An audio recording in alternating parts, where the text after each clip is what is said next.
திரு செங்கோட்டையனை நீங்கள் நன்கு அறிவிங்க திரு Ramesh. It is very unlikely of இது திரு செங்கோட்டையனுடைய பாணி இல்லை. இப்படி பரபரப்பாக தொடர்ச்சியாக பரபரப்பு செய்தியில் வருது அப்படிங்கிறது அவருடைய பாணி இல்லை. என்ன நடக்குது? 1982 1980 முதல் நான் பத்திரிகையாளர்.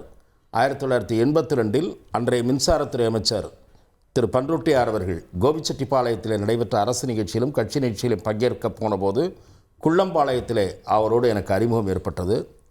இருந்தாலும் கூட 1987 புரட்சித் தலைவர் எம்ஜிஆர் அவர்களுடைய மறைவுக்கு பிறகு மிக நெருக்கமாக அவரோடு நான் பயணித்திருக்கிறேன். அவரோடு பல சந்தர்ப்பங்களில் அவருடைய காரில் பயணித்து அவர் அமைச்சராக இருந்தபோதும் எதிர்க்கட்சி வரிசையில் இருந்தபோதும் மிக நெருக்கமாக நட்பு பாராட்டுகிற ஒரு வாய்ப்பை பெற்றிருக்கிறேன். நீங்கள் கேட்டதைப் போல, உங்களுடைய அடிப்படையில் நீங்கள் கேட்டதைப் போல அவர் அடிப்படையில் ஒரு ரிபல் அல்ல. அவர் புரட்சித் தலைவர் எம்ஜிஆர் அவர்களுடைய பேரன்புக்கு பாத்திரமாக இருந்து 1972 குள்ளம்பாளையம் பஞ்சாயத்து, அந்த பஞ்சாயத்தினுடைய தலைவராக இருந்து அதிமுகவில் இணைந்தவர். முதல் முறை அந்த மாவட்ட செயலாளருக்கு எம்ஜிஆர் அவர்கள் வாய்ப்பு தர வேண்டியிருந்ததால் இவருக்கு சத்தியமங்கலம் தொகுதியில் வாய்ப்பு தந்தார் 77. அதன் பிறகு தொடர்ச்சி கோபியில் வாய்ப்பு தந்தார். நீண்ட வரலாற்றுக்கு சொந்தக்காரர். நீங்க சொல்றது போல ஒரு ரெபல் இல்ல. இந்த கருத்துக்கள் அது நான் சொல்வதற்கு முன் இந்த இயக்கத்தில் இன்றைக்கு அவர் பொதுச் செயலாளராக திரு எடப்பாடி பழனிசாமி ஏற்றுக்கொண்டிருந்தாலும் மற்ற எவரையும் விட அவர் சீனியர். அது முதல்ல அடிப்படையில் நீங்கள் புரிந்து கொள்ள வேண்டும்.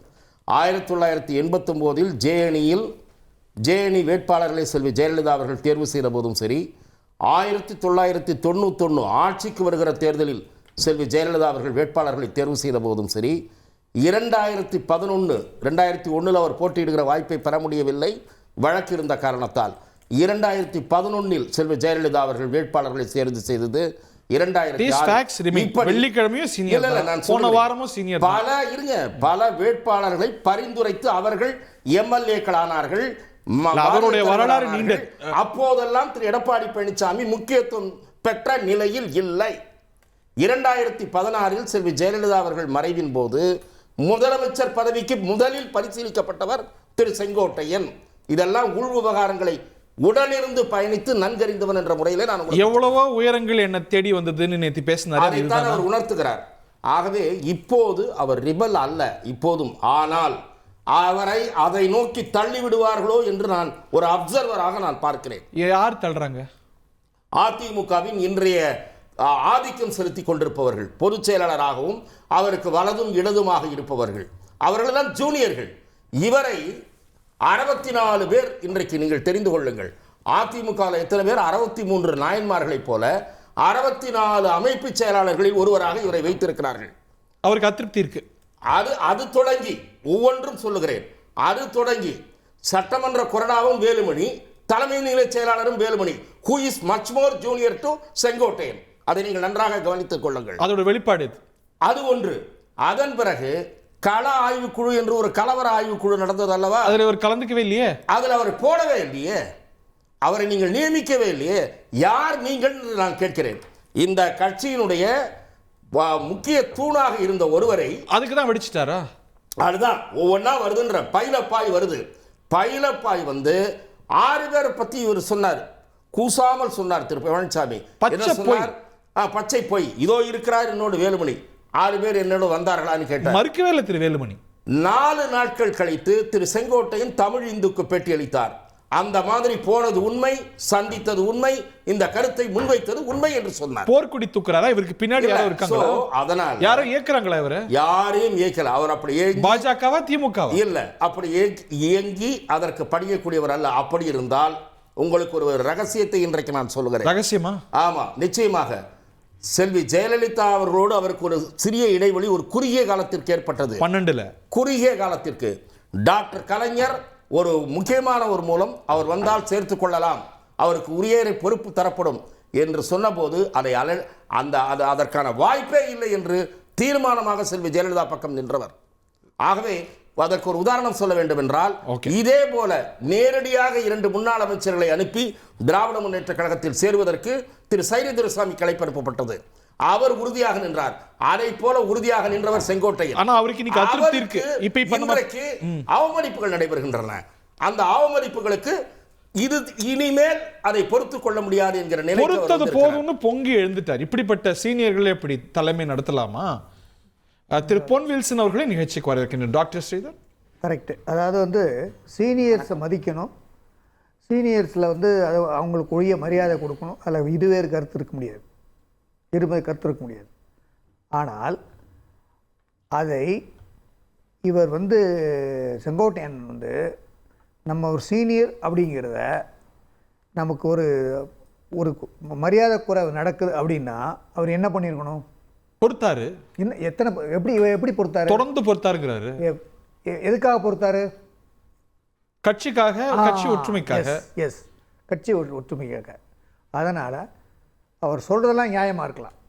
கட்சிக்குள்ளே பொறுப்புறது கட்சி நலனுக்காக பொறுத்துட்டு நீங்கள் பொது மேடையில் சொல்லாமல் கட்சிக்குள்ளே போய் ஏன் சொல்லியிருக்க மாட்டாரா? மீட்டிங் சொல்லியிருக்க மாட்டாரா? சொல்லணும், சொல்லியிருக்கணும், அங்கே தான் சொல்லணும். பலன் இல்லைன்னா பலன் இல்லைன்னா எப்படி பலன் இல்லாமல் போயிடும்? அது எப்படி பலன் இல்லாமல் போகுது? எப்படி நீங்க எப்படி எந்த பலனும் ஏற்படவில்லை. கட்சி தொடர்ந்து தோல்விகளை சந்தித்து வருவதால் பிரிந்தவர்களை சேர்த்துக் கொள்ளுங்கள் என்று 6 முன்னணி தலைவர்கள் போய் சொல்லுகிறார்கள். இவர் தலைமையில முறையில் ஒன்று சொல்றேன், ஒரே ஒரு அதுக்கு எக்ஸாம்பிள் சொல்றேன். அதிமுகவில் எத்தனையோ சீனியர்கள், செங்கோட்டையன் மாதிரி எத்தனையோ சீனியர்கள், அதுக்கு சீனியர் கம்மியாக இருந்தால் கூட அவர்கள் செய்த கட்சி பணிக்கும் அவர்கள் ஆற்றிய தொண்டுக்கும் உரிய மரியாதை கிடைக்கவில்லை. இன்றும் அவர்கள் கட்சியில் தான் இருக்கிறார்கள். சரி, நம்ம கொடுக்காட பரவாயில்லப்பா, நம்ம கட்சியில் இருந்திருப்போம், தலைவர் ஆரம்பித்த கட்சி, நம்ம கட்சியில் இருப்போம். அதுதான் ஒதுங்கி போங்கிறீங்களா? ஒதுங்கி போக சொல்லல, நான் பொறுத்து போனுங்கிறீங்களா? பொறுத்து போக சொல்ல. அதாவது நீங்க கேளுங்க, it is your due share. உங்களுக்கு தார்மீக உரிமை இருக்கிறது, கேளுங்க. கேட்கக்கூடிய இடத்தில் கேளுங்கள், எங்கே கேட்கணுமோ அங்கே கேட்கணும், பொது வழியில். அதுவும் இந்த எலெக்ஷன் நேரத்தில் அவர் மாதிரி ஒரு சீனியர் லீடர், ஒரு ஆர்கனைசேஷனில் டிசைட் பண்ணக்கூடியவர், பல தேர்தல்களில் முன்னின்று நடத்தியவர், இந்த கட்சியை வழி நடத்தணும். அவர் சொல்கிறார் இல்லையா, என்னை வாழ வைத்தும் தெய்வலாகிய எம்ஜிஆரும் அம்மாவும் சொல்கிறார் இல்லையா, அது உண்மையானால் அவர் வந்து இங்கே வாப்பா, இங்கே வா, நான் எப்படியாப்பட்டால என்ன நீ வந்து நீலாம் வந்து இப்படி பண்ணிக்கிட்டு இருக்க, அவர் கேட்கறதுக்கு உரிமை இருக்கிறது. ஆனா எங்க கேட்கணும் இருக்குல்ல, இது யாரை வலுப்படுத்துது? எதிரணியை வலுப்படுத்துதல்ல ரமேஷ். எதிரணி எல்லாம் வலுப்படுத்தவில்லை. உட்கட்சிக்குள் இப்போது விவாதங்களே நடப்பதில்லை. அவருக்கு என்னைக்கு நடந்திருக்கு அதிமுக உட்கட்சியில் விவாதம்? அதுதான் தவறான. ஜெயலலிதா காலத்தில் நடந்திருக்கு. நீங்க எப்படி இல்லைன்றீங்க? எதிர்கட்சியாக இருந்த போதும் ஒரு 4 முக்கியஸ்தர்கள்னு வச்சிருப்பாங்க. ஆளுங்கட்சியாக இருந்த போதும் 4 முக்கியஸ்தர்கள். அந்த 4 பேர்ல 1-2 பேர் மாறுவார்கள். மாறாமல் இருந்தவர்கள், நீண்ட காலம் இருந்தவர்கள் திரு ஓபிஎஸும் திரு செங்கோட்டையனும். மாறியவர்களில் முனுசாமி வந்திருக்கார், பழனி வந்திருக்கிறாரு, மாறி மாறி வந்திருக்காங்க. அதற்கு முன்னாடி 91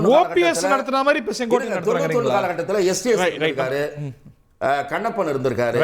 அந்த அடிக்கடி கூட்டு கட்சி விவகாரங்கள் பேசுறதுல செங்கோட்டையன் இருந்திருக்காரு.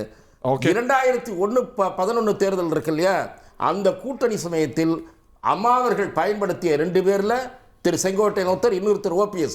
எடப்பாடி இப்ப சீன்ல இப்ப ஓபிஎஸ் எப்படி அணுகினாங்களோ அப்படி செங்கோட்டையன் அணுகிறாங்க தெரியுங்களா?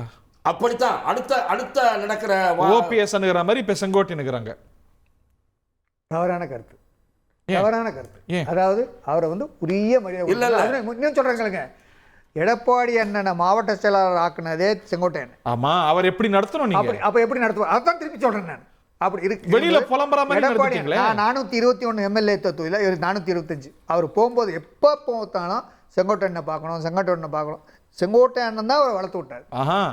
ஆக அவர் இன்னைக்கு என்ன எவ்வளவு வருத்தத்துல இருக்காரு? தவறான. நீங்க அவர் மனசு கோணாம இருக்கணும்ல.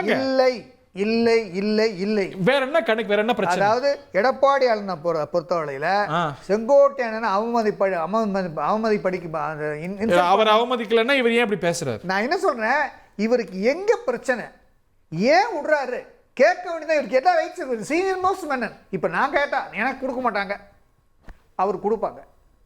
சின்ன ஜூனியர்ஸ் கேட்பாங்க. அவருக்கு வந்து யாரா வேணாலும் அவர் கால் பண்ணலாம். என்ன ஒரு மீட்டிங், அவரே இப்படி கட்சியை பலவீனப்படுத்துற மாதிரி பேசலாம்.